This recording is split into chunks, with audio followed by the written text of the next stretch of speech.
Եվրոպական պոլիտիկո-պարբերականը մի շատ հետաքրքիր հոդված է հրապարակել, որը սառը ցնցուղ է հայերիս համար։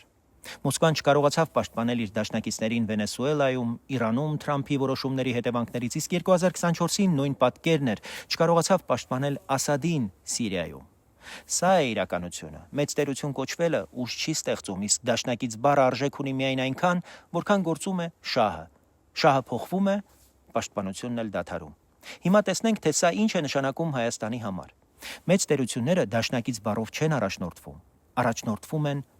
շահով։ Երբ շահը կա, քեզ պահում են իրենց օրակարգում։ Երբ շահը չկա, քեզ թողնում են մենակ, իսկ երբ գինը բարձրանում է, առանց երկմտելու պայմանավորվում են ուրիշի հետ, նույնիսկ քո հաշվին։ Ուստի մեկ կենտրոնի վրա հենված անվտանգությունը երբեք պաշտպանություն չէ, այլ պատրանք, իսկ պատրանքի գինը միշտ նույնն է՝ կախվածություն, շանտաժ եւ վերջում ինքնիշխանության կորուստ։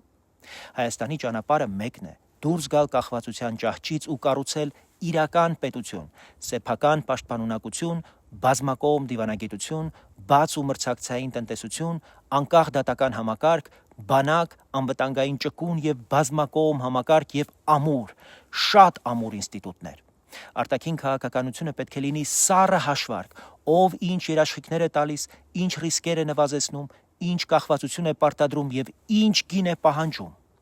Պոլիտիկոյի այս խմբագրականի մեր հետևությունը հետևյալն է. Հայաստանը պետք է իր անվտանգությունը կառուցի սեփական ուժի ու բազմակողմ գործընկերության վրա, որպեսզի երբեք չդառնա ուրիշների շահի հաշվարկում փոխանակման